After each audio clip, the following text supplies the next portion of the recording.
Does Reacha have the mock-ups if they ask for it? Also for the how it looks, yeah, it's being done. I'll send. Okay. Yeah, it's Send it almost to me in done. Reacha. Okay. Thank you. So right now, It's great to be here. and then for so I can't make it between like the situation. Okay. Because there's no data because you said it's like you're talking On the flyer, yeah. on the flyer, it should say something about specifically what we're asking for, but if it doesn't right now, I couldn't find it. that's fine. You didn't send it to me. Yeah. How it looks. There's no like That's fine. That's all that matters. It's just the text will matter. I'll send you. Well, okay. So anytime you speak with you, do I text I you? think it's more about wording. Like I know we won't. What is it? What the return? Yeah. So I Just just leave it for now. It's not. Yeah. We'll do it. Yeah. You can see your priorities. So do you have like expansion of the program? Is that what it says? Like, what does it I say? think That's what it says. right now I have Yeah. So the program expansion, fastest implementation, timeline, installation, and then installation.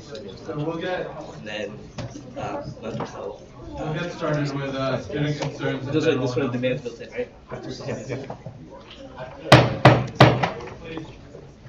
We're gonna get started with student concerns and general analysis. Okay. And we'll go into roll call. Adam. Juwan, oh yes. Mr. Conway. Tori. Here. Kenza.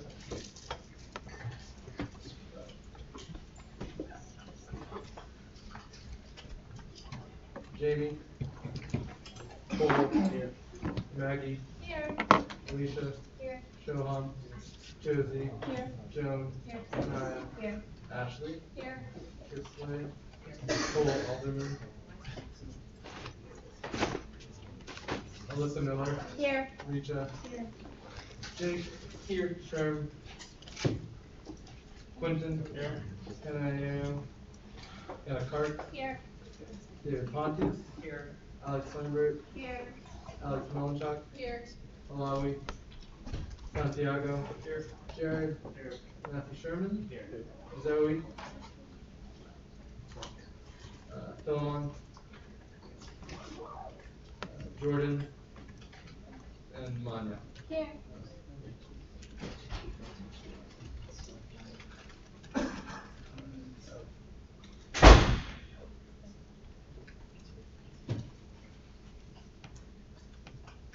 Alright, and with that, I'll call the 9th meeting of the 2019-2020 legislative session to order. The time is 6:04.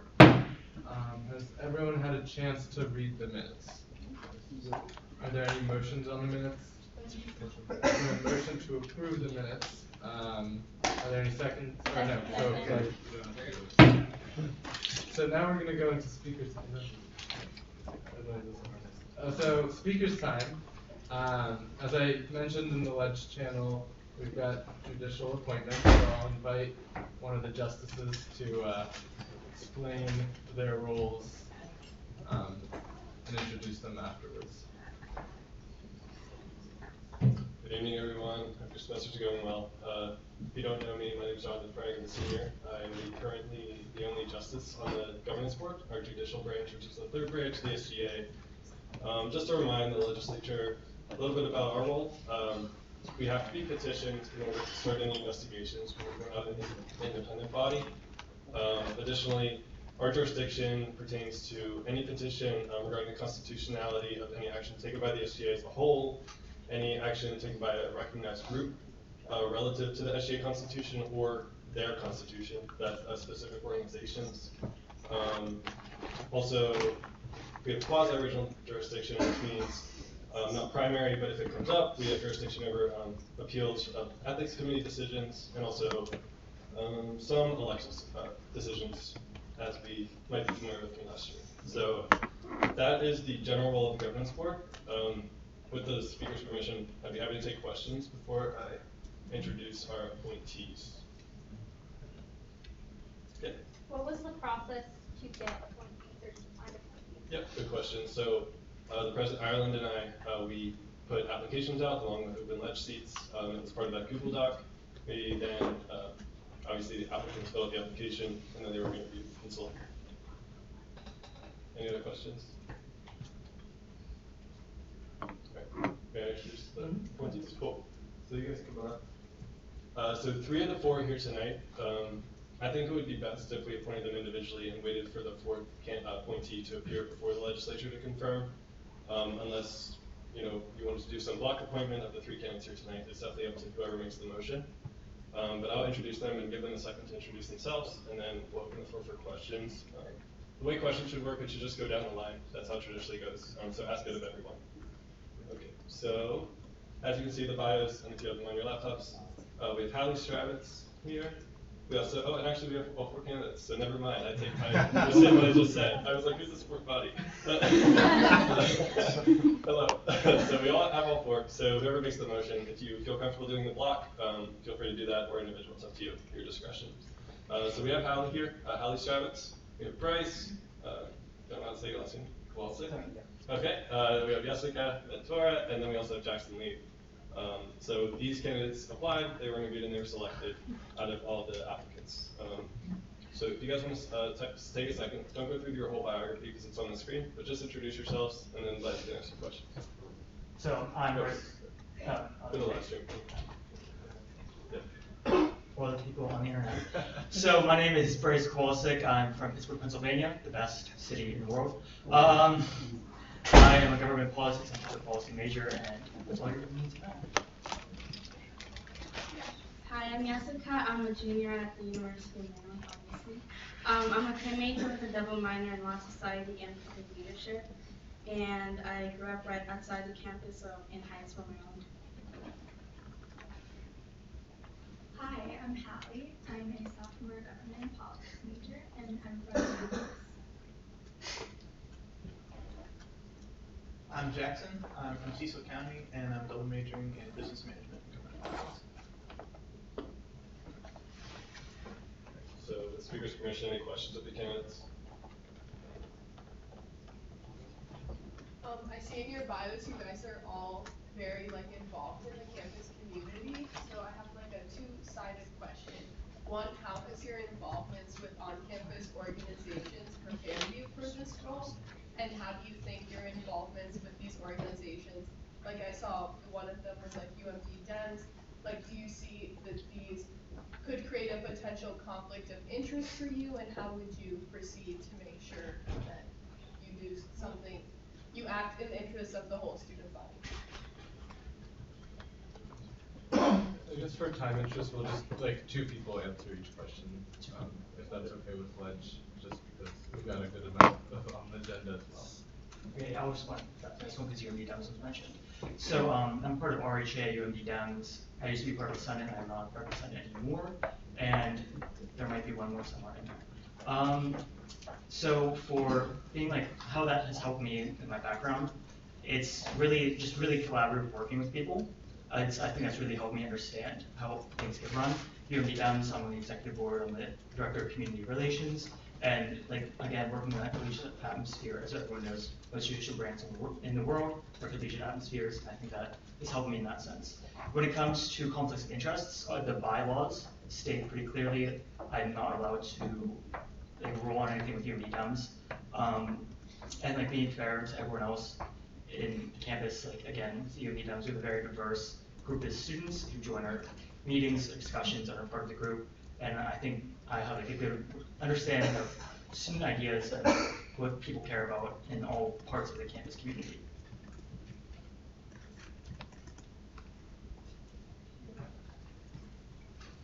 So I'm involved with RHA and then a University Senate committee. So I think that it's prepared me a lot I think a lot of the stuff we do there is similar to what you do in SGA. So I think I've got a good understanding of sort of the procedures and everything like that, so that should come in handy when considering cases that pertain to RHA or SGA.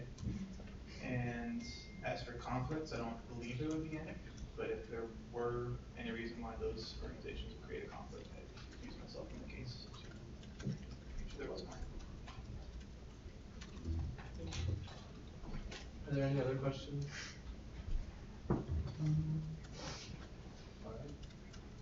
I'll take any motion then. Motion to approve as a block. There's been a motion to approve as a, or confirm as a block. Are there any seconds to that? Any objections? Hearing none, so confirmed. Congratulations, guys.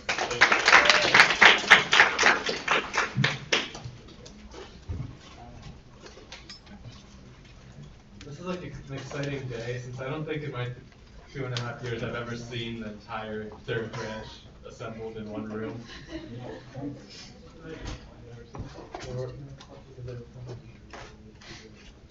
Yeah. All right, moving on. We'll do a brief big middle reveal for those who submitted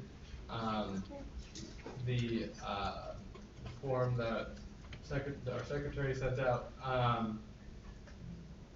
At the leave of the speaker, I'm allowing like a 2-minute just like brief chat so that people can get to know each other, and then we'll return and move into the finance report. So with that, yeah. So basically, it's gonna be like a minute and 30 seconds. All the bigs know their littles, so you guys can get up and find your littles. There are some bigs who are not here, so if you filled out the form and no one is coming up to you, that is okay. Like, Slack me, and I can let you know who your big is, and they'll be contacting you.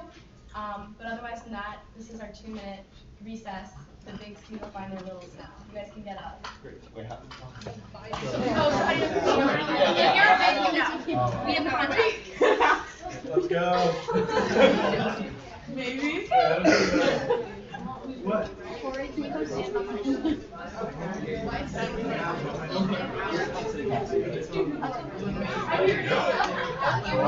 Alright, let's go, Niall! Let's go!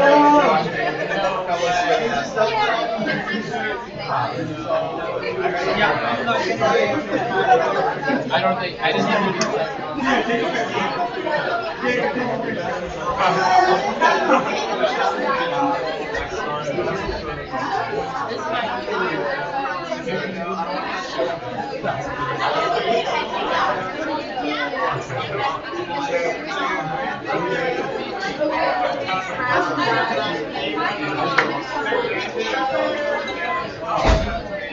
Good luck with your business. You're good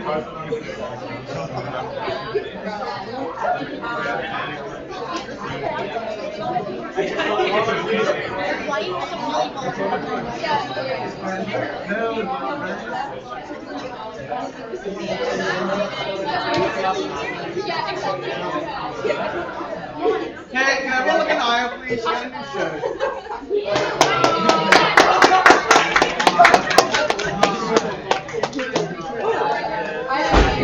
Wait, I got to go.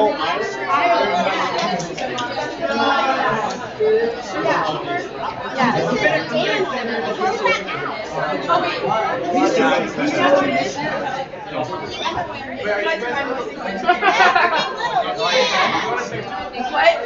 Oh, absolutely. You guys are like perfect for each other. Perfect. Like, you're gonna love it. I love it.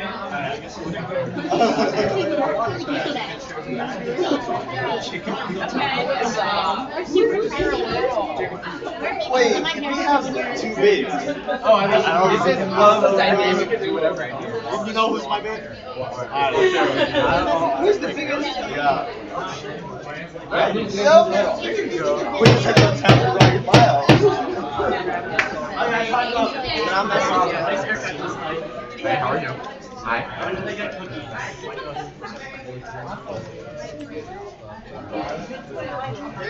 Alright, we'll move into the finance report.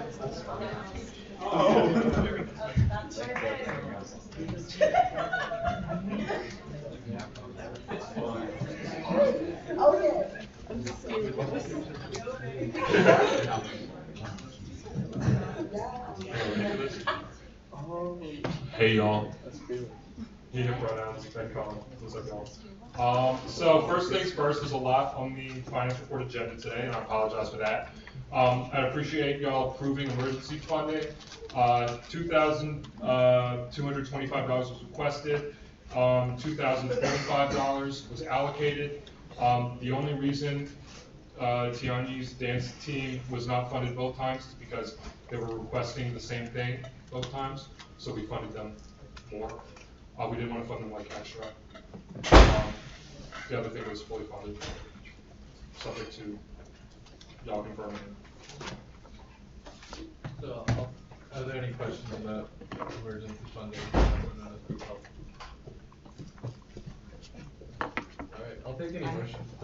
Wait, there was a question. Oh, I'm sorry. Sorry, go. Just more clarification on the process, because I know finance can be a little complicated, but, if like a student group gets, like their classroom, declined, they can go to student funding. Is this what they go to? Yeah, this is what they go to if their budget was denied.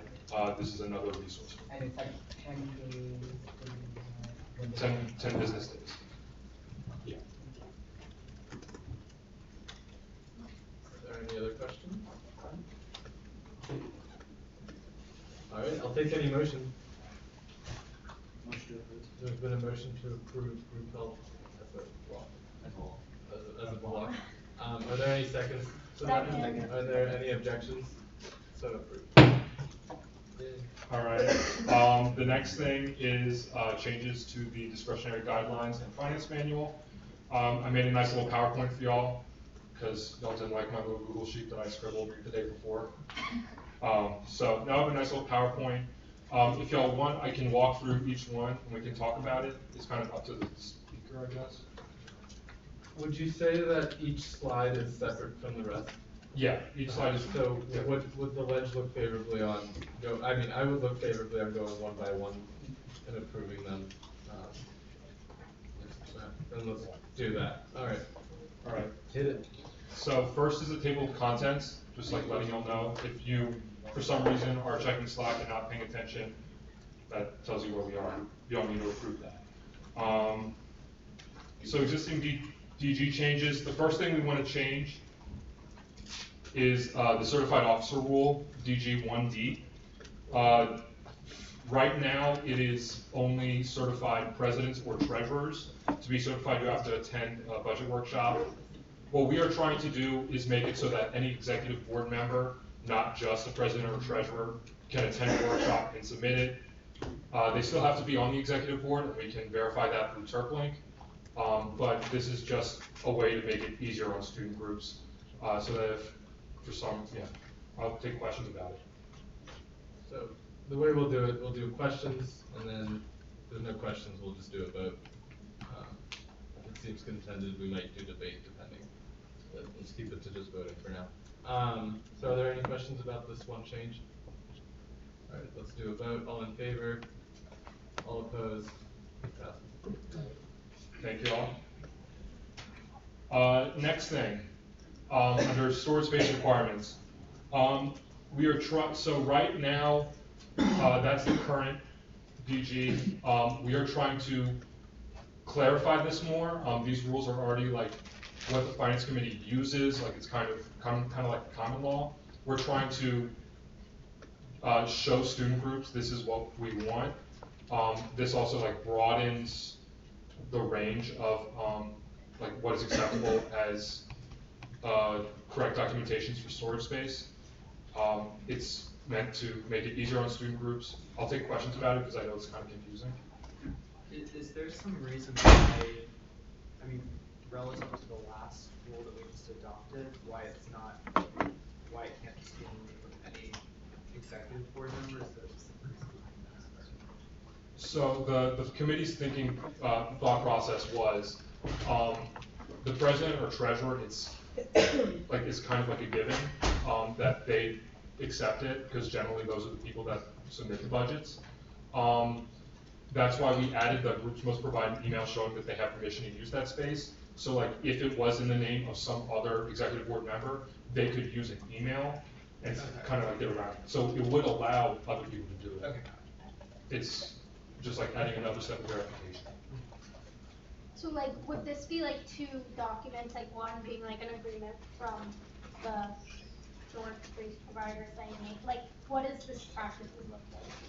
So for most student groups, 9 out of 10 student groups, one email that we've always been doing is still fine.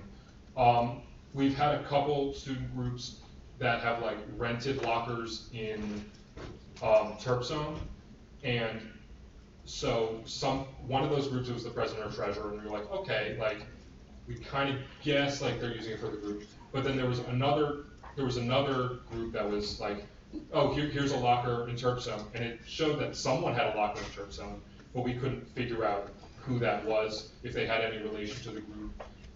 So it was like kind of clarifying the groups. If you want to pursue that option, that's okay, but like here's what you need to do. So like we can be responsible. Is the space still gonna be required to be on campus? Yeah, so the issue with that is it's really not up to us if it's on or off campus. It's a university and state law that it has to be on campus. So if I am the president of an organization and I have a car that I park on campus most of the time, is this acceptable storage space?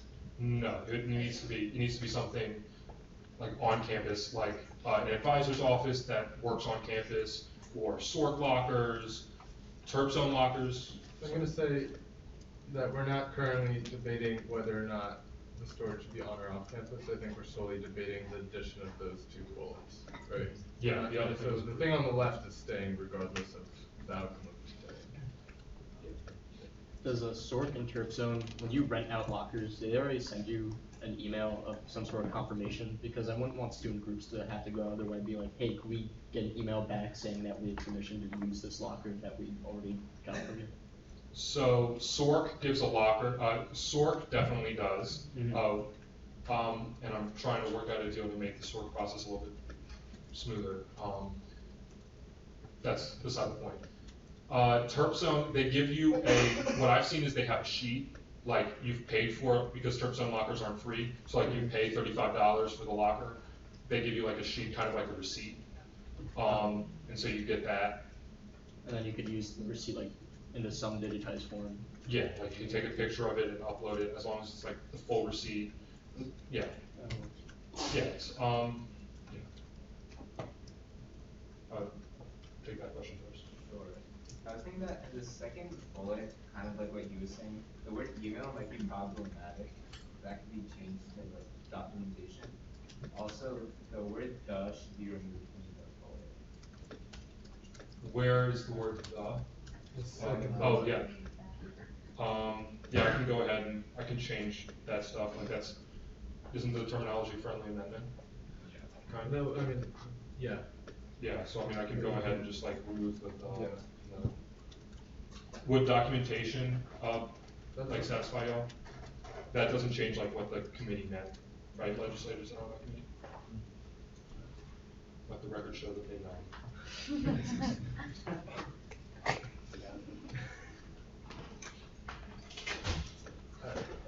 Are we ready for a vote on this slide? Wait, I Okay, yeah, sure. is there a way, I just don't know, is there like carryover of student groups? And like, if that's the case, so then, for student groups on campus who are storing stuff in spaces, is it ever like carried over from year to year, or do student groups get a new application for a new space every year? Because I'm just wondering, like, if there's a group that like has had whatever their locker and sort in the name of president 6 times ago, then is every student group then expected to go in and change the name of that? And if so, like, is there a way that we can inform student groups of that?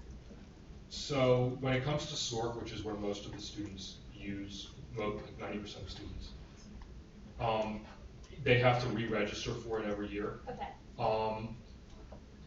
There are like 2 student groups that I can think of off the top of my head that don't have any sort of thing, but those are very, very different groups. Like they're a completely different animal. You don't have to really worry about them. The short answer to your question is you generally have to renew it. That's going to be like an agreement process. Yeah, like it's already pretty much a regular process that you have to reapply. let's do a vote.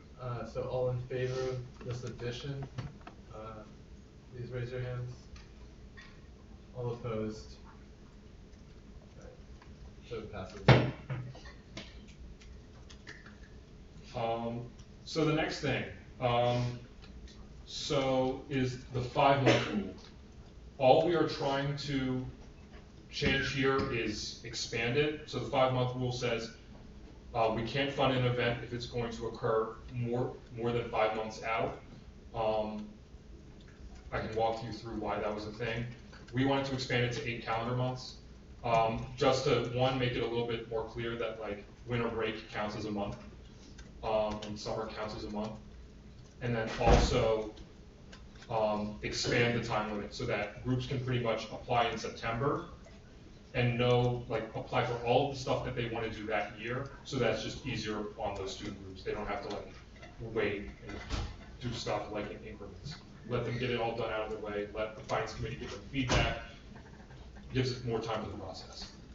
I'll take questions on that. All right, all in favor? All opposed? Thank you again. So these are DG additions. I will say that all of these DGs are already rules. We're spelling them out for student groups to make it more clear.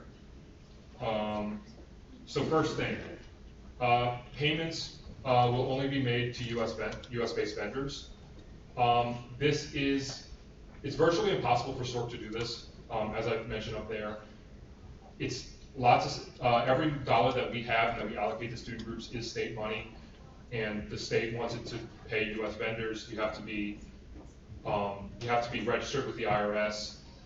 Most international vendors are not. So there are already 2 rules that we use to, if this request ever comes up, DGs 2S and 2R, which basically say that if SORC says it can't be funded, we will not, like SORC cannot pay for it, we won't fund it. So that's what we've already done. The only reason we want to add this to the DGs is to make it clear to student groups so that they don't try really hard and they're like, oh, sorry, we can't do this anyway. Thanks for all your hard work. It's really more of like letting them know, kind of like as a warning. So with that, I'll take questions. All right. So with the payments to US vendors, all in favor of this? This is a new DG or a replacement? It's a new DG to like further enumerate the rule that we already have. All in favor of this? All opposed? Alright. So the next DG that I would like y'all to add is the finance committee will not fund any purchase that if it goes against the university policy on the disbursement of the student activities fee. This policy is what gives us the ability to give out this money. As I mentioned during the retreat, we need to follow this policy no matter what. So we've already not, like, if we don't pass this DG, we still have to follow the policy on the disbursement of the student activities fee. This is just telling student groups, hey, here's something that you should check out. I've added it to the finance website already. Like I've added, like you can take a look at it. I've also added it to the agenda. It's kind of like a non-negotiable. It's currently enforced through DGs 2S and 2R because if SORC can't buy it, you can't fund it. So I'll entertain questions about that. All right. All in favor? All opposed? Thank you. So the next thing, the 10 business day rule, we want to make this enumerated in the DGs. It used to be enumerated in the bylaws. It was not anymore. Snip, snip. We also want to add that, make it clear that it's the close of the business day, defined as when SORC finance is open. That's 9 to 5. In order for the submission day to count as a business day. So kind of making it clear, because sometimes student groups will be like, oh, well, I submitted it on a Saturday, so like that's a business day. And we'll be like, no, it's not, because SORT can't process the payment. The reason that, it's already been in the application, so student groups have known about it already. And it really goes back to the reason why it's 10 business days is because SORT needs that amount of time to make a purchase. I've talked to you all about it. That's why the SGA has that rule in our bylaws about date of payment needs to be 10 business days out. Like, it can't be any shorter. Really, like, it has to be, especially with the change up in SORT. Does this include state holidays? Yeah, so whenever SORT is, so, yeah, whenever SORT finance is closed is a state holiday, I'm assuming, so yeah, it would include. Do you think it would be advantageous to include that, or? Say like including, Like. how, Maybe 10, not business days, but days when SORT is open, 10, or 10, 5, Maybe. Or Maybe like an asterisk, and then it says, including state-funded, state considered holidays. well, wait, what do you mean by including? I meant like they would be excluded. So like if SORT finance is closed during that day, that state day does not count, because like, that's what I mean. So like, if it happens on, say, MLK Day, and that's a state holiday, I don't know if it is or not, then that would not count as a business day. Labor Day did not count as a business day, because SORT's not open. Does that make sense? Is that what you mean? Yeah, so. Yeah, I could, with permission from the legislature, I'd kind of like to add that like after the fact, so I don't have to like type it up right now and have y'all like kind of slow down this process, because I know we have. Okay. I mean, do y'all want me to like type it up right now? I'll refer to the, whatever you prefer. Yes. I mean, it's just a thought. No, I think it's a good idea, so like, I'll definitely do that. I think you should like afterwards just like an asterisk, put like the definition of a business day, if you're gonna include that as the rule. Okay, I can do that. Or, sorry, No. maybe what's not a business day, like Labor Day, MLK Day, Election Day. Okay. I'm sure there's a list of state holidays somewhere where you could just like hit. Yeah, I'm sure they do. It's like university observed holidays. Yeah. Could the first bullet be modified to at least 10 business days? Kind of sounds like they would come to all together. Yeah, I agree with that. Friendly amendment, I guess. That's going to be an amendment, so we can include that in the vote. It's included, you just can't see it updated because y'all are on the presentation. I'm definitely going to include it in the amendments. Any other questions or suggestions? Great. So with the at least 10, and then with the asterisk to include the definition of what a holiday is, or what a business day is not. So all in favor? All opposed?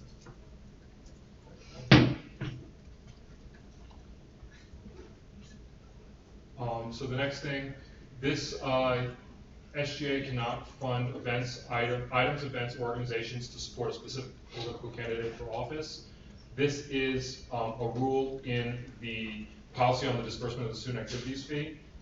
We can't do it, and y'all just approved a thing that says we can't do it. And even if y'all don't approve this, like, we still can't do it. It's one of those things like, it's a state law. There's no way around it. I really don't want to go to jail. Why not? I prefer. So, yeah. Are there any questions about that?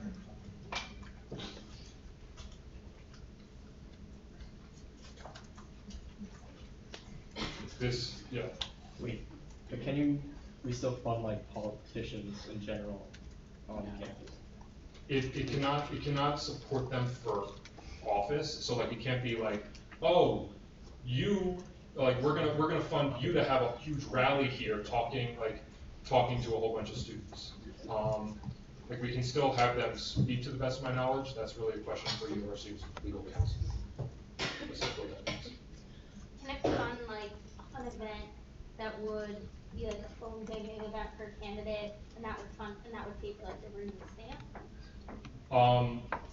Probably not. It kind of like this generally has not happened, although like it's happened once this year, and I expect it to increase a little bit with the election season, but probably not, just because state law prohibits it. Any other questions? Bernie Sanders came for fun, just to talk to student leaders for fun, without, nothing for office. That would be good, right? I'm not a lawyer. I want that Okay. I'm not a lawyer. Legal counsel, fine. Yeah. They don't talk to students though, so like it's rough. Trust me. But yeah. All right. Any other questions? All right. All in favor? All opposed? All right, so then these are changes to the line item documentation guide. It's the first part when you open up the manual on financial affairs. The little things look like that. This first thing, the cap on fees, it's a little confusing in the documentation in this guide. What exactly is capped at $10? What is exactly capped at $50? We say it's really hard for the Committee on Financial Affairs to figure it out, so I bet it's even harder for like student groups to understand. So the committee just wanted to raise dues and fees to the same thing. Anticipated attendance, $50. We don't have to guess what is a regular fee, what is a conference fee. Yeah. Questions about that? All right. All in favor? Thank you. All opposed?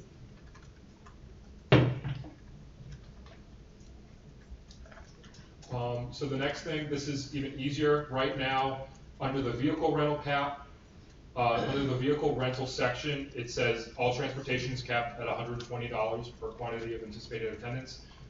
We felt that it would be better moved to the in-state, out-of-state travel category, because you travel, transportation, like, we felt it would be easier for student groups.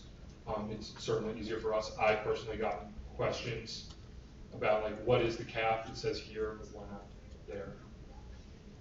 Questions about that? This is the last one, so if you want to grill the VP, this is your last opportunity. Yeah. Oh, look at that. Oh, there is. Okay, like this is just like managing close. What is like the meaning of like quantity like actually translate to? Quantity of anticipated attendance means how much, like how many people they expect to go. So if you're going somewhere for a conference, we should know how many people are going, and then we'll give a certain amount. We don't want to fund $5,000 for people to travel in a luxury jet to like go to Baltimore. Nothing against Baltimore. I think does that kind of explain it? Representative from my Just another time. Does that Yeah, no, that explains everything. I didn't understand what like that like meant in like the greater. Yeah, I tried to make it more clear when it says per undergraduate student traveling, so it's easier. Have there been situations where there's a student organization that's like taking maybe like a faculty member or something, and now under the new proposed rule, they couldn't pay for them to come along too?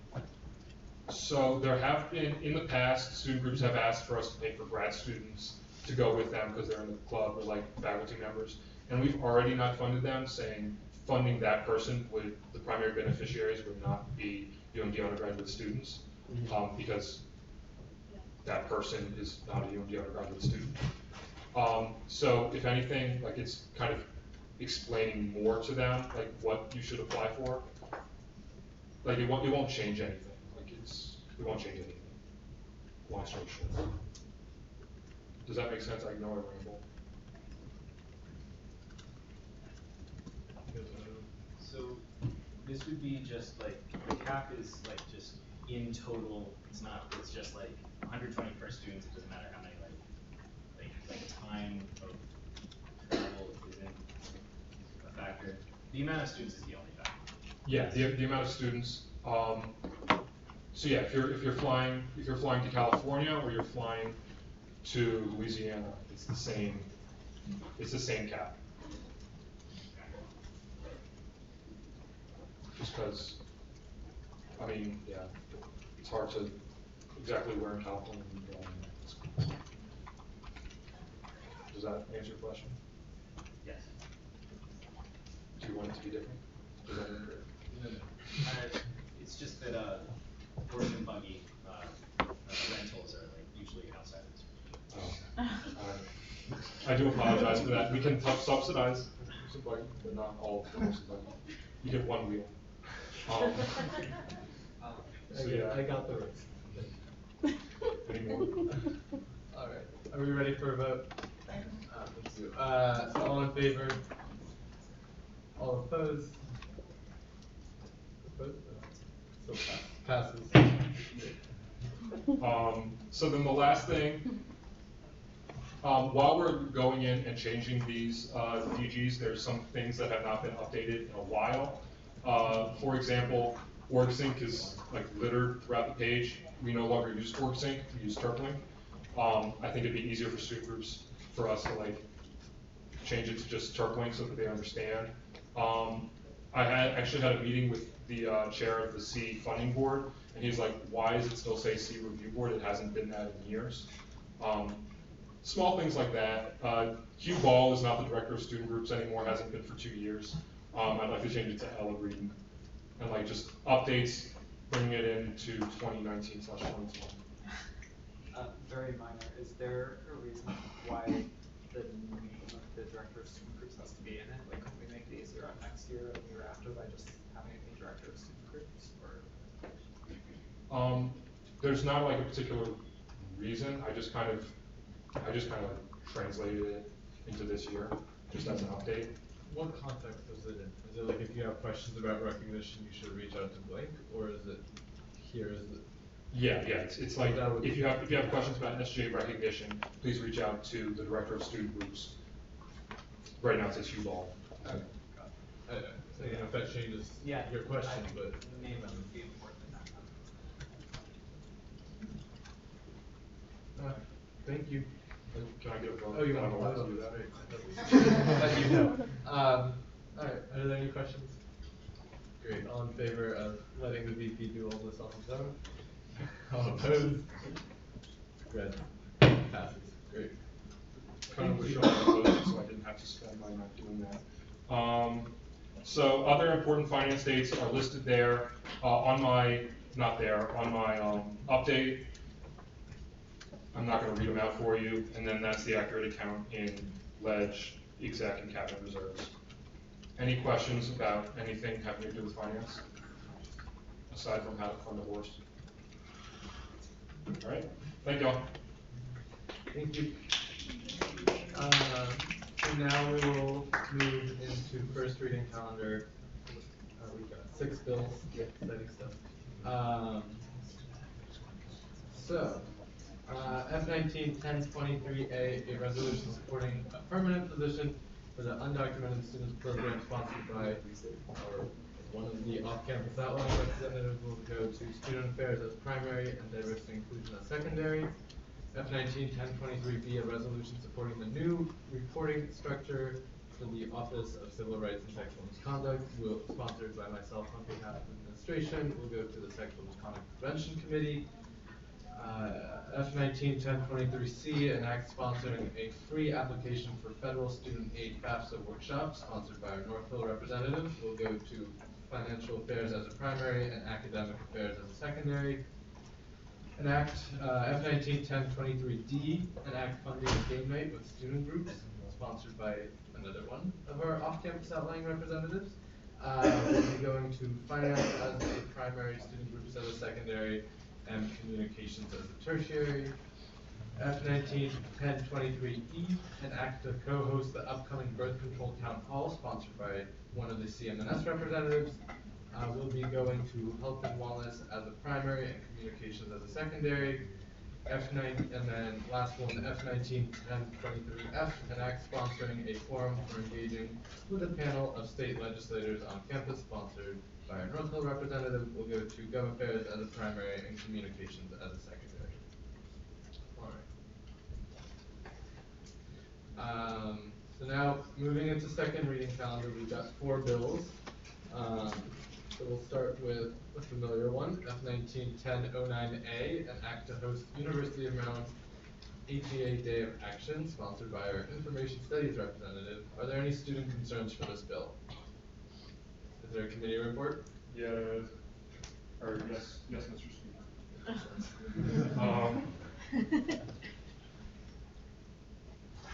So we, the committee, appreciated the changes that the legislature made.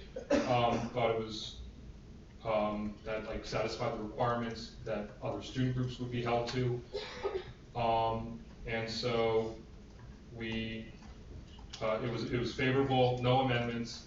The vote tally was 7 to 1 to 1. Yeah, favorable, no amendments. Thank you for sending it back. Improved documentation. Any questions? All right. Thank you. Thank you. So since we only sent it back to finance, that is where the committee reports end. So now I'll ask, is the body ready for the main question? Yes. Hearing yes, we'll move into a period of voting. So the vote is regarding an act to host University of Maryland's HA Day of Action. Does everyone know what they're voting for? Great. So all in favor of this bill, please raise your hands.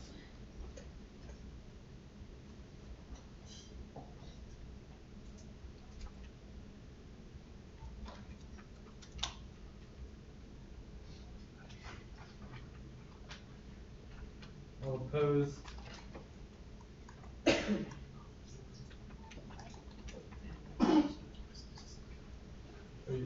Was that a proposed? Okay. And all abstaining?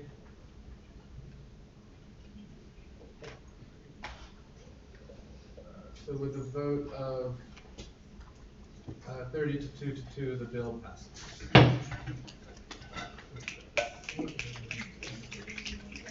So now we'll move into F19-1016A, an act funding mental health first aid training sponsored by one of the undergraduate studies representatives. Are there any student concerns for this bill? Is there a committee report? Yeah, there is, Mr. Speaker.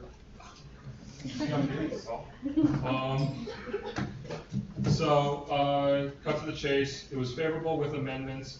The committee wanted to kind of explain a little bit more why students were still being expected to pay for this. I had reached out to, I believe, the bill sponsor, maybe the director. I'm not 100% sure. I reached out to someone, and that's the response I got. So we added it. We explained, like, we added like a little bit of a justification as to like why the event was necessary. Just it's necessary to hold this presentation for so many people. Really, really small things. And it got favorable with amendment 8 to 0 to 1. Favorable with amendments. Great, thank you. Are there any questions?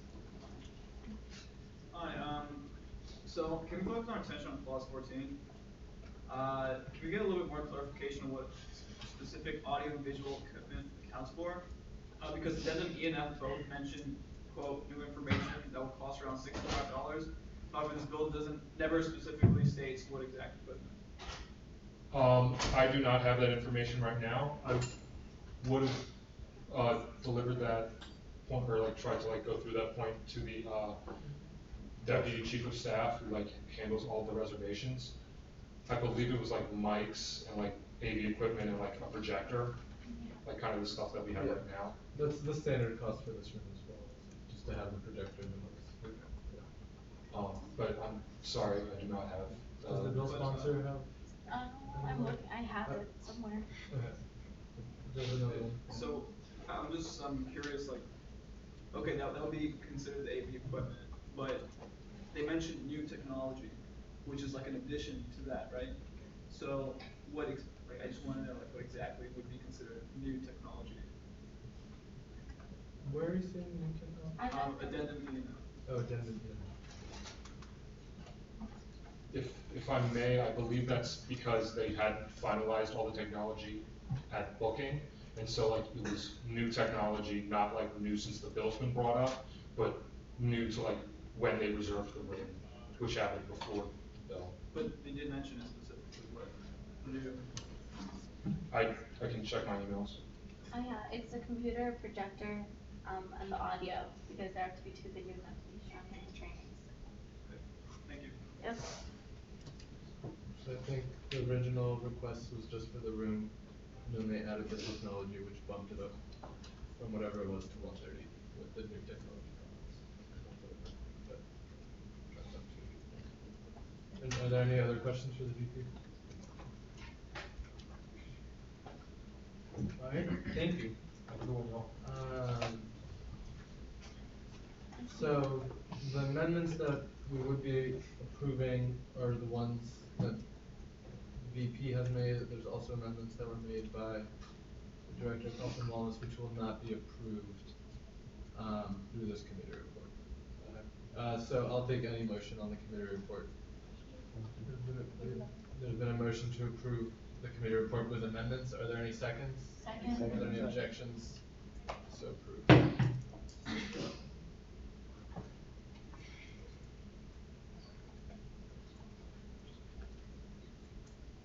Alright,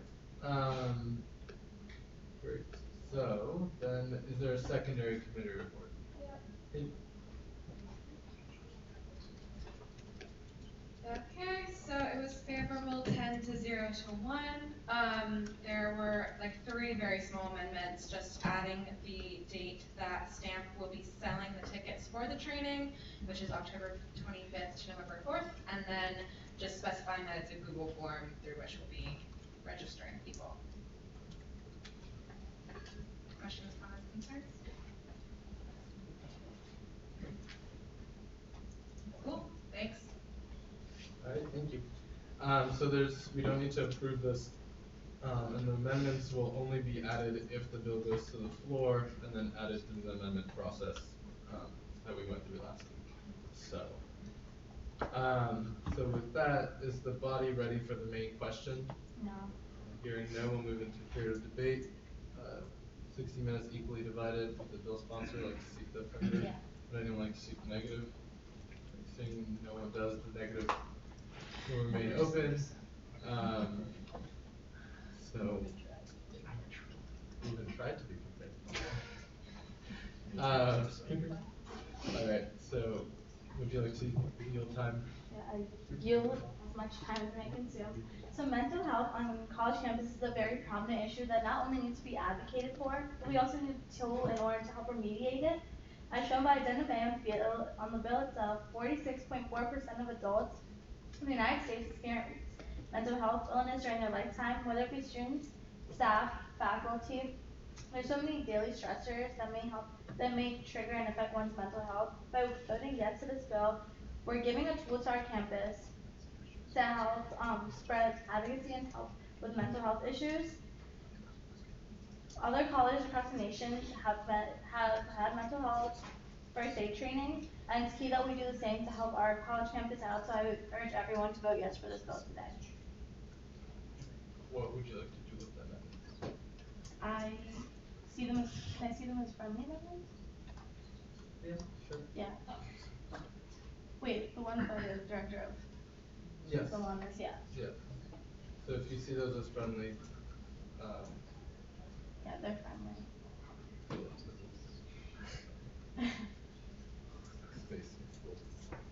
Okay. Great. Is there a point? She still has the floor. Oh, okay, I thought, okay, no, you're good. So what would you like to do with the? Okay, I reserve my, I guess I'll take it. Sorry.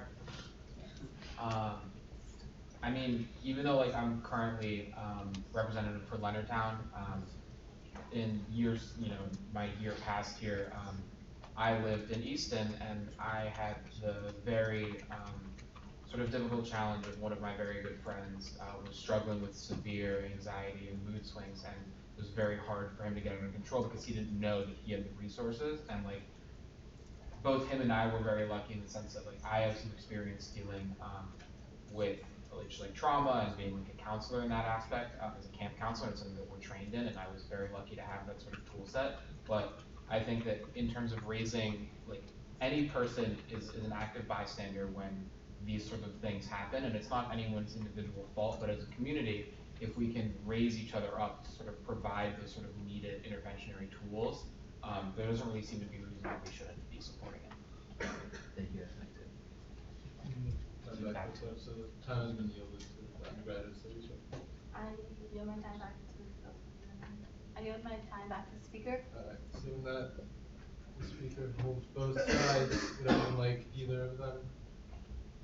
Seeing none, we'll move into a period of voting on this bill.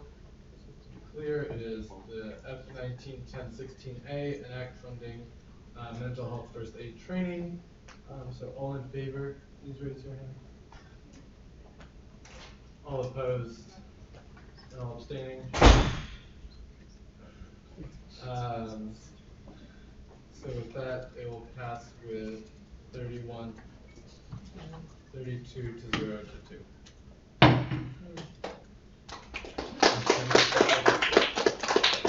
Moving on to F19-1016B, a resolution co-sponsoring UMD Public Health Action for Civic Engagement Leadership Forum, sponsored by the CMNS rep. Are there any student concerns for this bill? Is there a committee report?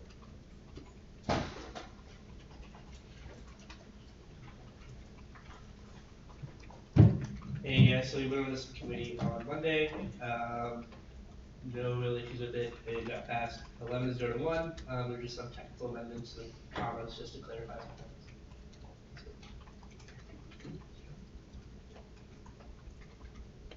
Are there any questions to the director about that? All right, thank you. So I'll take any motion on the committee report.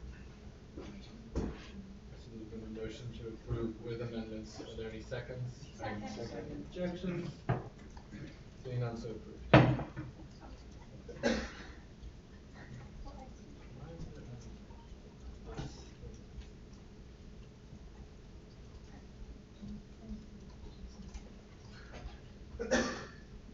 Alright, is there a secondary committee report on this bill? Deputy Director of Health and Wellness, is there a committee report on this bill? If not, that's okay.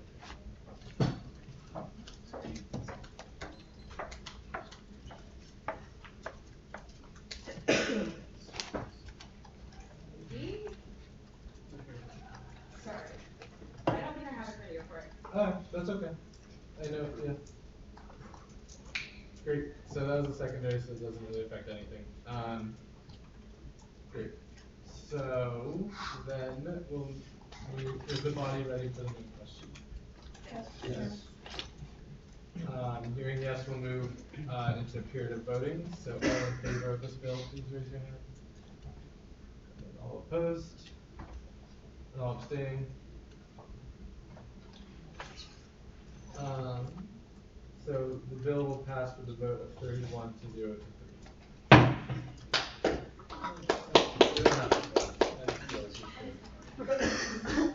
Alright, moving on to F19-1016C, enact funding cardiopulmonary resuscitation, first aid, and automated external defibrillator training, sponsored by me.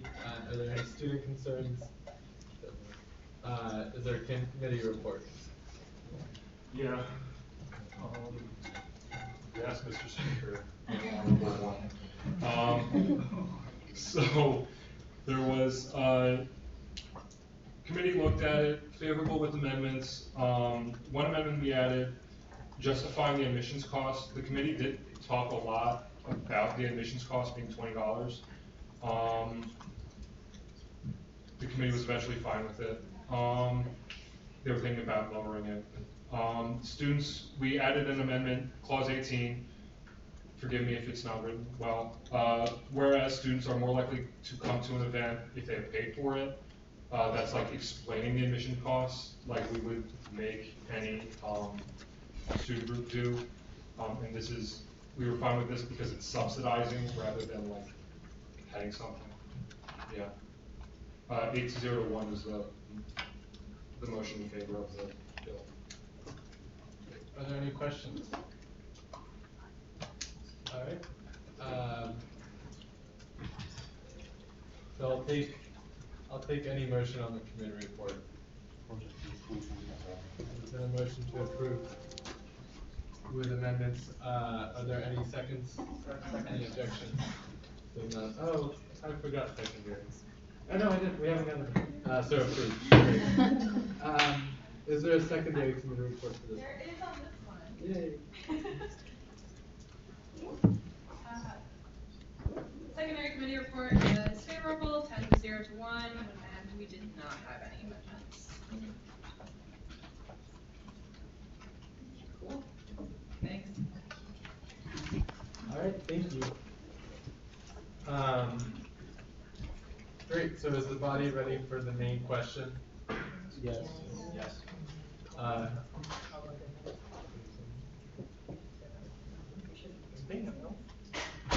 The speaker pro temp would like an opportunity to chair the meeting. I'm not going to give him the opportunity, so we're going to move it to a period of voting. It's okay. One second. So with that, we'll move into a period of voting on F19 1016C.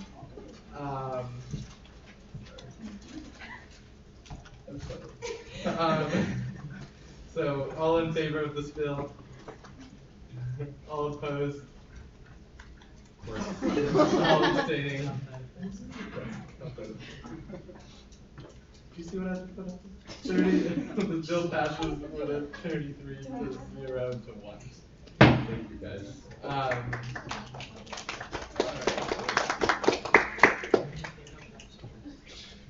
So there's no table bills. Are there any follow-ups? All right. So with exec updates, I know Madam President isn't here. I know Chief of Staff isn't here. I know Deputy Chief of Staff also isn't here. Is there anyone to give? No. All right. We'll move. Yeah. She hasn't written, so yes, but point of information. Do you know why? For various reasons, including deeper dudes, family emergency, and class. She said she would be here like later. If we're still having a meeting, then we can reorder business, but the update's there. I know she puts time into writing it, so I'd encourage all of you to read it. So now the VP of Academic Affairs. Hey guys.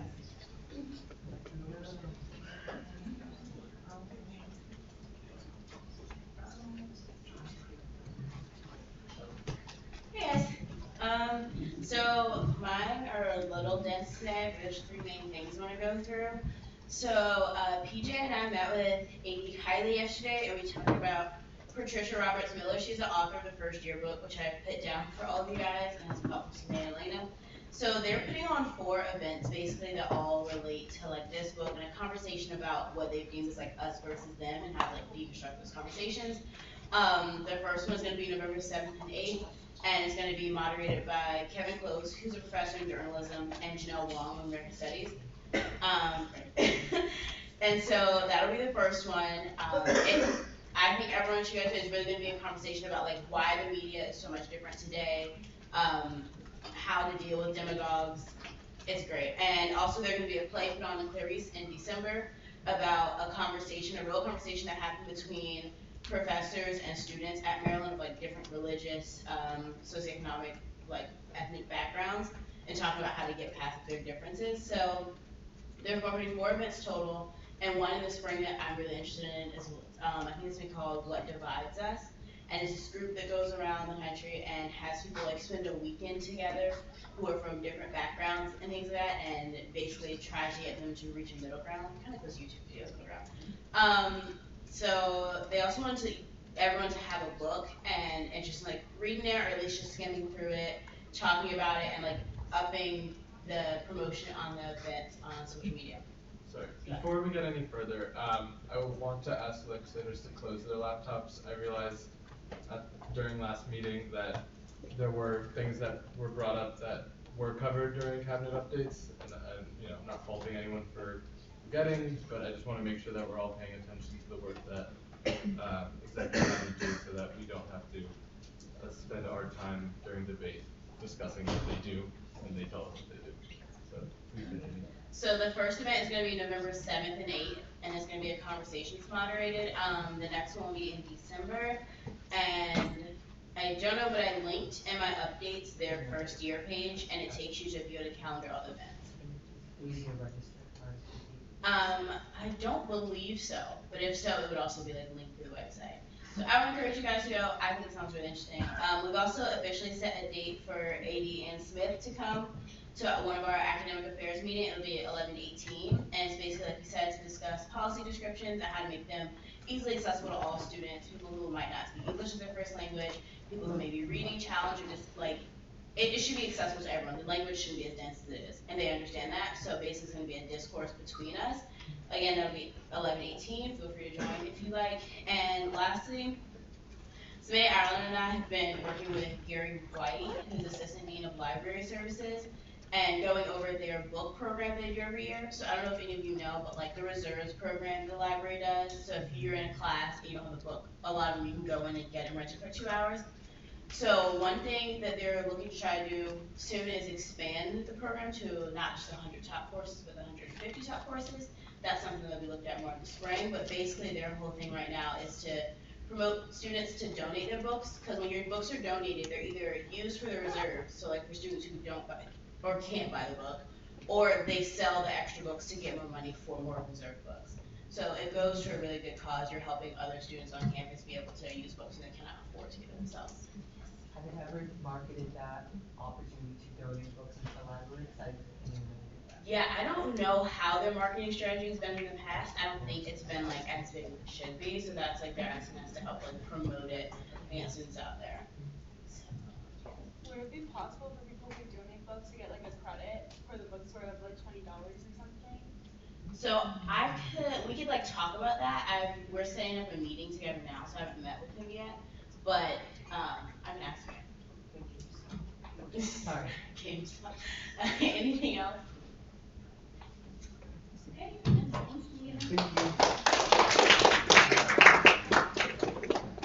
So my updates are pretty short. They're pretty much the same as last week.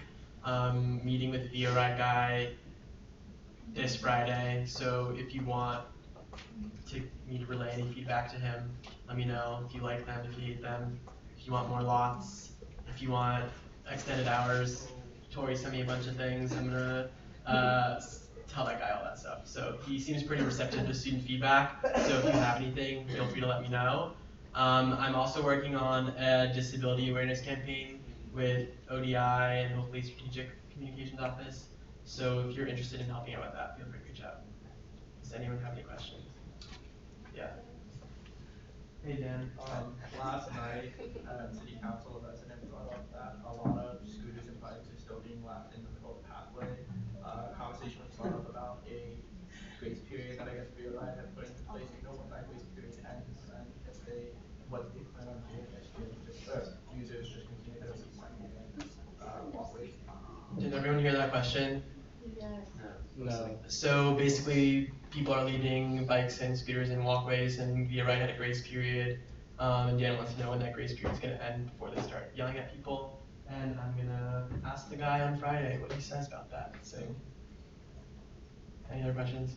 Quentin? This isn't a question, but to inform that statement, I know that DOTS is looking to crack down on all non-VRI scooters. That will. Bird. I like But no idea how that's going to look. Who knows? we can continue that discussion offline. Cool. Any other questions? All right, cool. Thank you. Moving into cabinet updates,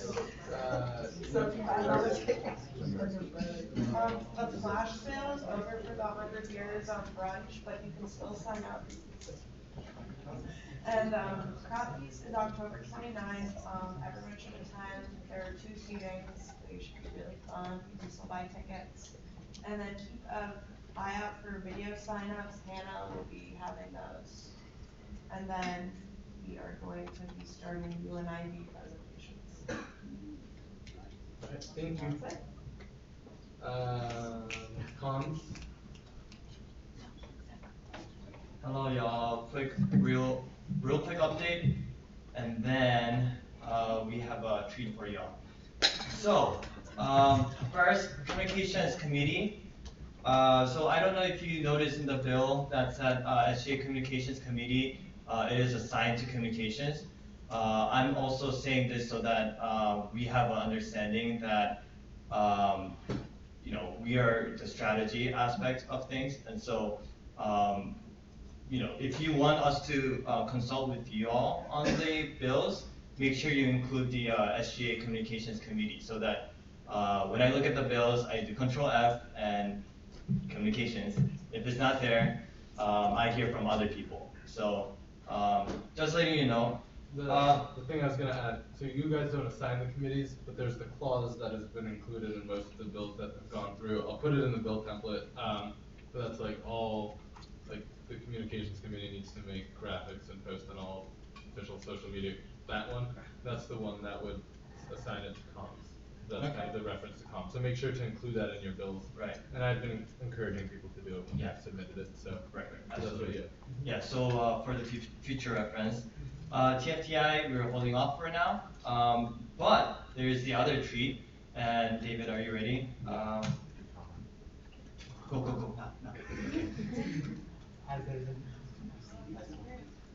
All right, thank you.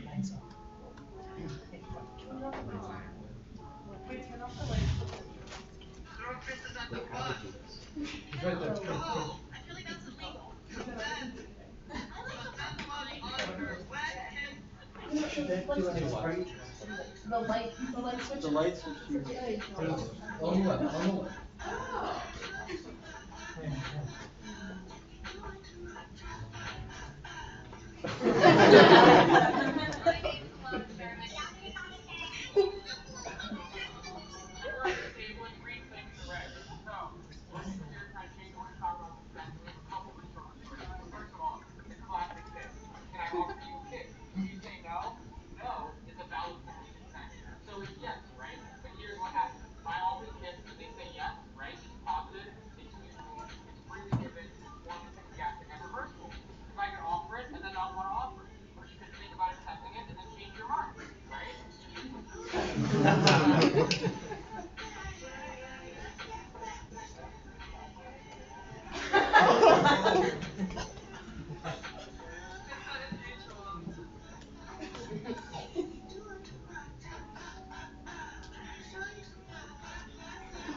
And then wait.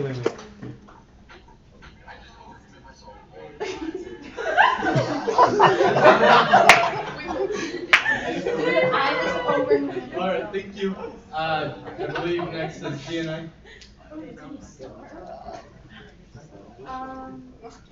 So, updates for DNI. We are scheduling a diversity training for SGA similar to our what we did with the SMP committee a couple meetings ago. So we're just kind of working with them on scheduling that. Sam and a couple other committee members will be meeting with UMPD possibly next Thursday to kind of make a Breaking Bread event. It's not going to be called the Breaking Bread event. That's just what we're referring to it as, more of like a town hall style meeting with them, and we're going to be reaching out to student groups to like come and show up so we can all kind of have a dialogue with the UMPD. We're working with student groups for our multicultural mixer next semester. We're trying to contact Micah and be on some Halloween and cultural appropriation because it's near Halloween. So we will be hopefully making some graphics and putting them out on Instagram. So when those do come out, if you guys can post them on your stories, repost them, Facebook, all that stuff, because tis the spooky season. So we have to make sure that everyone dresses appropriately.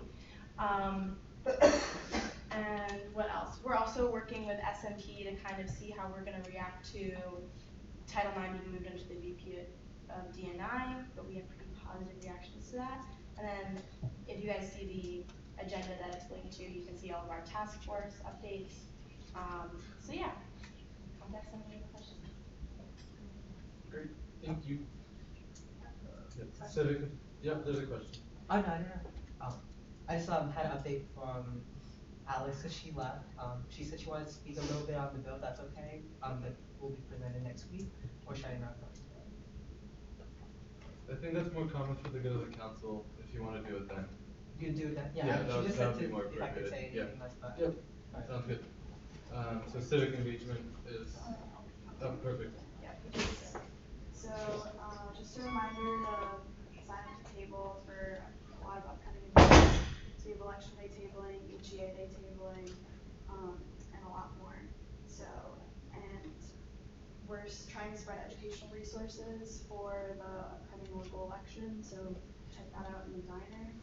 And the Terps Vote conference is on November 18th, 12 to 4. So if you guys know any student groups that are interested in participating, just Slack or email PJ. We have the whole first year book program update from along, so we don't need to go over that again. Election day, we're spearheading some events or like resources to inform general public in STEM, and also like little photo booth things, like fun things to make election day fun in and around STEM. So stay tuned for that. And also with campus advocacy, I'm actually sitting down with the assistant director for ResLife to help distribute census information in and around other residence halls. Because I think our biggest target audience is on campus residents.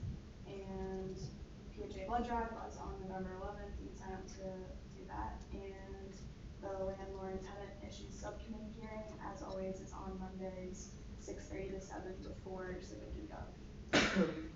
Yep. Great, thank you. Gov Affairs.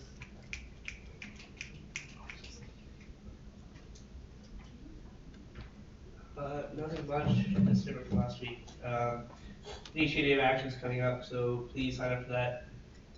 I can look at like 5 people in this room that signed up, so please sign up. The link is right there in the agenda. So you need to open up your laptops, make that the first thing you do, please. Legislative Town Hall is coming up the 19th. 40 questions for that, so if you would like to have any input on the questions that we asked to begin with, Slack me, we can talk. And that's really about it. Yeah. So can you please remind us of what's currently on the legislative agenda? Because it'd be kind of frivolous to write an envelope something that's been straight on. There's no, of the agenda items that the committee is currently working on, none have been altered. So where could they be found? If you just scroll up like 2 Yep, so that's the current agenda. The committee is in the process of writing memos for each one, some of which are build memos, some of which are research memos. So none of these have been like approved for the actual legislative agenda yet, these are just what is currently being talked about. That is correct. As I like to say, the agenda is a living document, so it is still being worked on. Nothing has been passed to solidify anything. Would it be possible to write short blurbs about each of them so that when we go to write memos, we can use exact citations if possible? Yeah, I could include short description of each one for next update. That would be helpful, thank you. Any other questions for the first? Great, thank you. I have access to the updates, I'll also move them down in case anyone wants to look at them later. Health and wellness?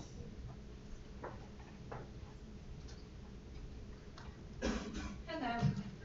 So Kelly and I are meeting with the University Health Center and the Counseling Center tomorrow. So if you have any questions for either Warren Kelly or Ted Pickett, follow the link on the Health and Wellness update, and that will just use like a Google form to put in your questions. Thanks for passing the bills today. We're super excited for both of these events, and also that we got so many different student groups and that we're co-sponsoring with so many different student groups. Also definitely like do the CPR, the mental health first aid trainings if you haven't been certified yet. They're both awesome. Huge advocate for both over here. Also, please continue to share the mental health survey. We've gotten a good number of responses so far, but we definitely want to get like as many people as possible to make the data like significant, whatever. And just like, so please continue to share that. There's like a little graphic that you can find on Slack, I believe. And finally, SPH is working to create a campus-wide tobacco-free policy with the help of a group from the American Cancer Society. This is like the beginning of an 18-month-long project they'll be doing, but just keep an eye out for it. I'm sure that we'll be getting more updates as they continue in that research. So, yeah, that's it. Thanks. Thank you. Hi, everyone. Okay, so first I just wanted to address some of the student concerns that came up last week about Reclaim the Red. So first of all, thank you to everybody who made time to either meet with me personally or come to a committee meeting. I really appreciate you all taking the time to like really focus on this and see how we can make these things best for students.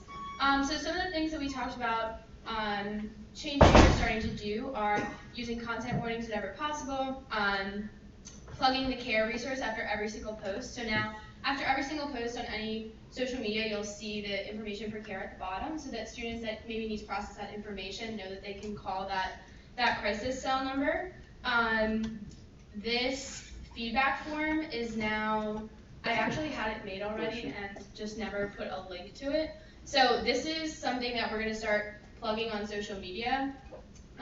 But feel free to send that to anybody that you know has a concern. Feel free to fill that out. Yeah, so that will be a way for students to anonymously give comments, questions, concerns about anything that we're doing. And there is an option to put down your contact information if you do want to be contacted by the response. But obviously students can keep that anonymous. And then something for you all, I just wanted you all to know, like, please be mindful when you're sharing content. Because one thing that we talked about during committee last week is like just the overwhelming aspect of like everybody sharing something at one time. So I love it when you all share stuff. Just try to like, maybe everybody doesn't need to do it the day that it gets posted. So maybe just like whenever you think of it, just go on and do that. But not all at one time. And then so those are the big things. If you think of anything else, please let me know. Would love to do whatever we can. And how you can support Reclaim the Red, keep signing up to table. That's always a big thing. Please email your student groups to get them involved in the club contest. Having us come talk about the contest is literally a point for the contest. So your student group can win $500 just for having us come talk about what the red zone is and what the contest is. Shout out to Quentin and Jamie for both doing that. It was super easy, it was super fun. So thank you to both of you. And all the links for that are on here. And they all have like shortened links. The other thing is that we are doing the survivors, for survivors by survivors living guide. So that link is live. It's linked here. It's ter.ps/SNP living. So please feel free to fill that out. All the submissions are anonymous. Send it to people that you know. Share it as you wish. I met with the Title IX office on Tuesday, just to set the agenda for the Title IX Advisory Board meeting, asking some different questions. And I put through, or David submitted a bill that's relevant to the Title IX office and their move to report to the Vice President of Diversity and Inclusion. Please read that bill, because when you vote on it, it will be like SGA's statement on that move. So I really prefer you all to be educated about before you vote on it. If you have any questions about it, please let me know. Please feel free to let me know if you think that there need to be any amendments made. And then tomorrow we have the Sexual Assault Prevention Committee, which is meeting with all the different departments on campus, and also the Title IX Advisory Board meeting. So if you have any questions about that, let me know. And lastly, October is Domestic Violence Awareness Month. The Clothesline Project was today. If anybody got to go see that, that was very powerful. And then for Purple Light Nights, the last one is on Monday. Okay, so if you have any questions, I know that was a lot of information. Okay. Oh, did you have a question? Yeah. Okay. Can the person give a, sorry, can you reset? Can you invite somebody to explain the Red Zone campaign more than once for more than, no? Good try, Ben. That's creative. I'm working. You can get other groups to do it, though. Like other groups that you're also involved in. Oh. Like as many of your groups. So, very easy. But yes. Oh, did you have a question? No? Okay. Alright. Thanks, guys.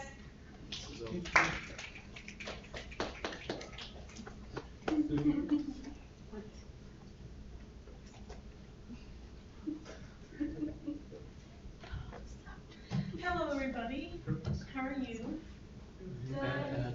Good.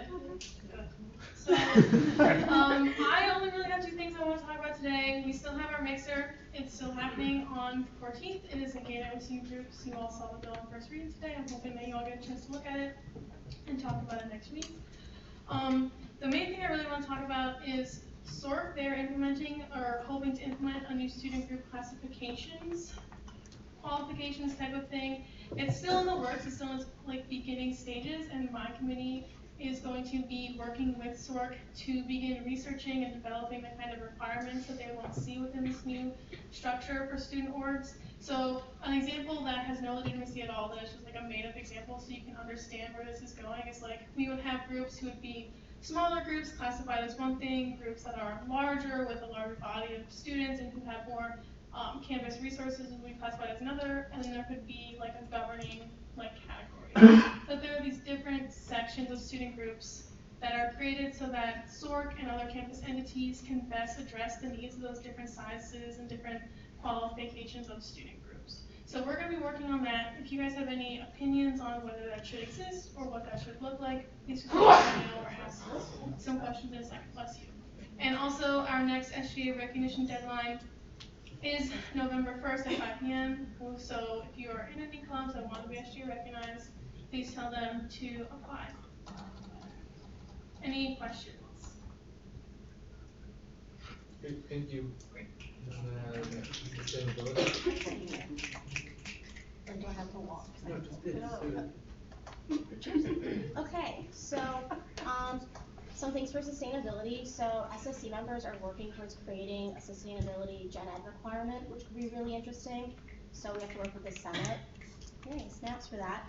We're going camping this weekend, not me personally, but some of us are going, so if you're interested, let us know. We're also working with council members to figure out what to do with bulk trash. So that's like furniture, TVs that you see on the side, walk that people put there, so figure out what we can do with College Park to figure out that issue.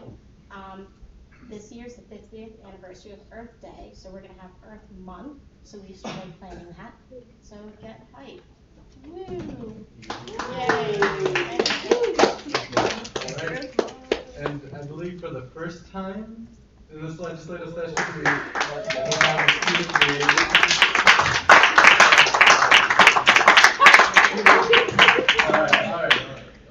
Yeah, my class is canceled tonight. So, one quick thing. So, going off the bulk trash thing. So, basically, what the city ended up doing with that is they split it. So, there's bulk trash, and then there's like, what? Love your update. It's really good. I like it when you do videos usually. And then they do special collections. A special collection would be things, or special things would be things like the TVs and whatever else. So they're working specifically on the bulk trash issue because that's kind of what's causing some issues. Other stuff that's going on in the city, I mean, there's like the typical, like, should we spend $200,000 on a water feature in the city hall plaza? Like, I don't know. If you want to learn about that, let me know. The bigger things are the development, which I know some of you have been talking about, the Greystar development on the corner of Knox and Baltimore. So they came again last night to talk about it a little bit. Not much really like happened. Me, Duran, and Ireland, are meeting with Ken Ullman, who is who leads the Terrapin Development Company, which essentially like is the development company for the area for College Park. To talk about that a little bit. Accessibility came up again last night.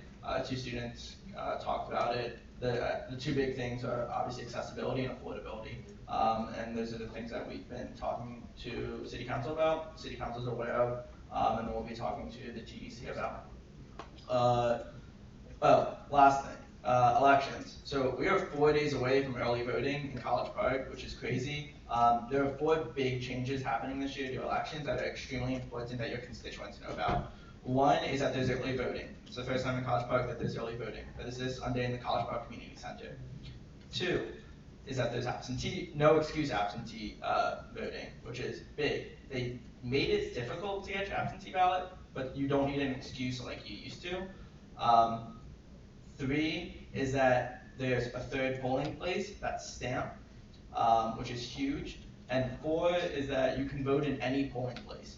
So previously, if you lived on like North Campus, you would have to go up to Davis Hall, like I did my freshman year, which is like a bop away, and like definitely not that convenient.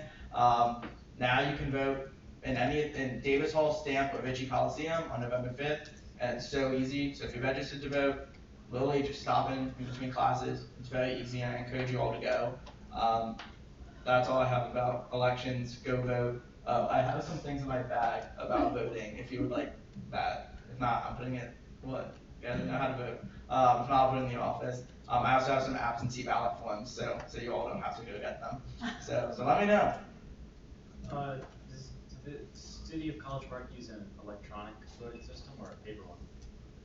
Paper to my 2 years ago it was paper. Cool. Do you think we could put like absentee like ballots like in the office or something? Yeah, like that, that's why I brought them. So I honestly took all of them that they had last night at Davis Hall, which wasn't a lot. So I think I maybe have like 7 to 10, along with some of these election day packets, or like how to vote packets. Anyone else have any other questions? Awesome. Let me know if you guys have questions on some city stuff. Thank you. Alright, moving into comments. Oh, you have a question? Yeah. You got a question for you? Yes. When do like the city ordinances from like a couple weeks ago go into effect? Yeah, October 15th.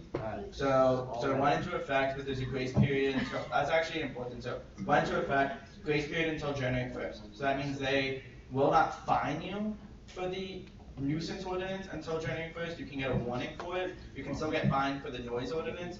But if you are hearing stories about your friends, like, I've already heard a few stories, which is why I'm bringing it up, of like your friends, like where police are coming in and they're like, there's more than 8 people, like we're gonna find you. Like I need to know those things because I'm already talking to a council member and how we're gonna bring that up essentially. Okay. So comments for the good of the council. Alright, hey guys. Yesterday a very special person came to the SGA office. You might have seen him. His name is Marlon Diaz. He was from Venezuela. He represented the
Yeah.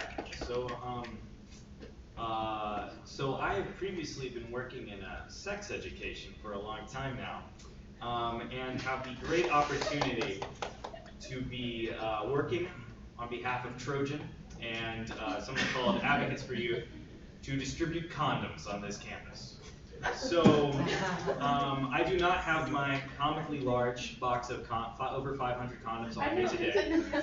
But if you are in need of a Trojan brand condom, slack me.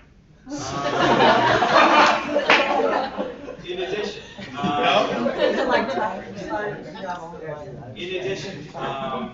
if you want to learn about safe sex practices, or just have any questions related to sex education or how you can get involved in sex education advocacy, also slack me. Thank you.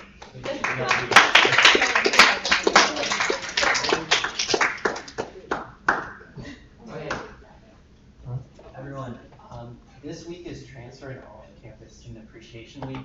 So if you know any transfer students or off-campus students that need appreciation, I know I'm a transfer student. I need a lot of appreciation right now. Most of the events have already happened. There's an event tomorrow at 5. It's Cosmic Bowling. If you have any interest, you can go on the Transfer and Off-Campus Student Life website or go on Facebook. But make sure that you guys share it if you can and appreciate your transfer student. We appreciate it. I forgot to say this in the DART update, but Dan made merchandise for sale, and there's like a short sleeve, a long sleeve, a quarter zip, and a sweatshirt. And he sent the link to order it, so make sure you do that. Hi guys, just speaking for Alex. Just for her bill next week on a resolution supporting a permanent position for the undocumented students program. So if anyone just within here just wants to talk with her and concerned with the bill and questions, she said just please reach out to her. She's open and transparent. And there's VP of Finance in the back. Yeah, so if y'all like walk around, y'all might see a giant ball and a bunch of people like pushing that ball around. That's my fraternity, it's off. You donate like $1, right? Yeah, $1, and then you get to sign that ball. Do it, please. What's So, your philanthropy? Children's Miracle Network? Oh, Yeah, I love Children's that. Miracle Oof. Network. Ooh, man. You looks like You got it. FTK, baby. Yeah. Hey. I know y'all's trademark, so I gotta find something else. Thanks to Elena for being so amazing and so proactive. Like, wow, you go girl. It'd be really cool if when you share Reclaim the Red stuff, you share it on the first page rather than the second, because if a content is triggering, it's probably going to be within the post since we're producing those trigger warnings. So like, I know that the second post is probably going to be more attention grabbing, but we want to protect survivors as well as prevent sexual assault. So. If I could. Yeah, from Tom's perspective, I think what would be great is for a caption, kind of say something would allude to it, but don't say it. Does that make sense? So like, whatever, like, these are the facts, check it out, kind of like that. We'll do. No. That's not what she That's not what she was talking She was about. saying when you share it to your story, it's like a Yeah, part of first, those things. right. Do not share like the actual information. Share the Right. cover. So like, share the first, you said that, right? Share the first, and on the caption, kind of allude, not say anything about it. Right, like Jin was saying, don't include any specific information that could be triggering when you are posting on your story. Make sure you do the first one, and also be aware of what you're writing around it. Thank you for So translating. you're both on the same page. Great, thank you. I think. Hi folks, again as y'all has been taken already. So in light of the student concerns brought up previously, I've been working on a sort of like copy and paste sort of Instagram story for everyone to sort of spread around regarding the club contest to spread word. So it doesn't sort of like filter down, it doesn't include any sort of like specific triggering language. It's not ready to submit as of tonight, just because I feel like nighttime is like a difficult time to get actionable like responses through. But tomorrow morning, I'll be putting something in general where like it can be like shared throughout everyone, like casually. It'd be really awesome if you guys put that on your story. It'll be really easy. It should be one image, if that. And it'll like have ways to contact me, so you guys don't have to get your DMs barraged with it. I of course love all the attention I can get. So it'll be a really great thing.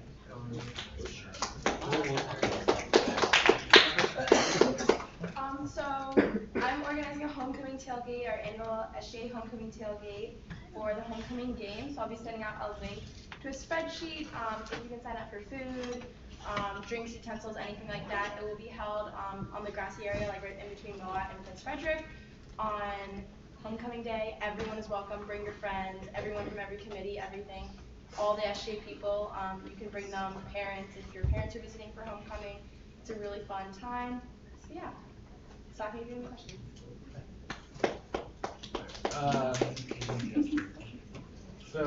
An update that I'll give from Ledge leadership as a whole, with a shout out to the speaker pro tem and comms.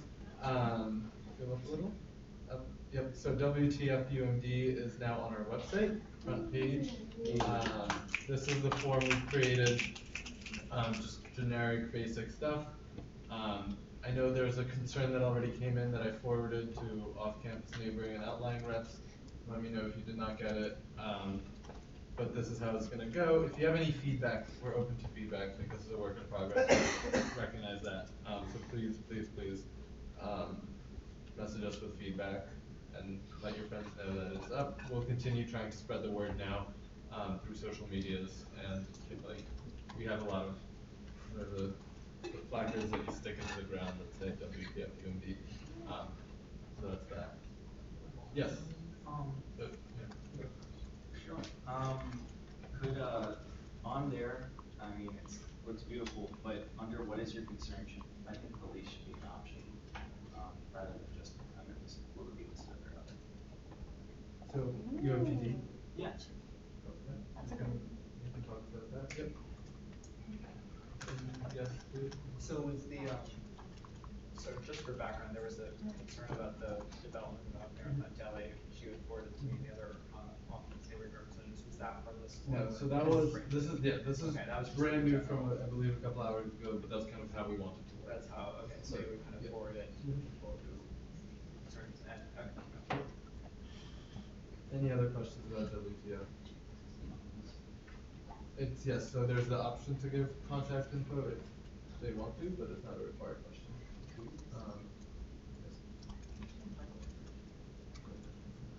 And also just as a thank you. And as a reminder, mandatory work session for Ledge only afterwards. And I'll try to keep it brief because I know it's midterm season. Everybody's midterm season. Welcome to college. Any other comments for the good of the council? Madam President has Ralph. She's not here. I don't know who's getting Ralph, but we'll just have 2 Ralph times next week. Are there any other comments? Great. I'll take any motion. Are there any seconds? Any objections? Hearing none, so.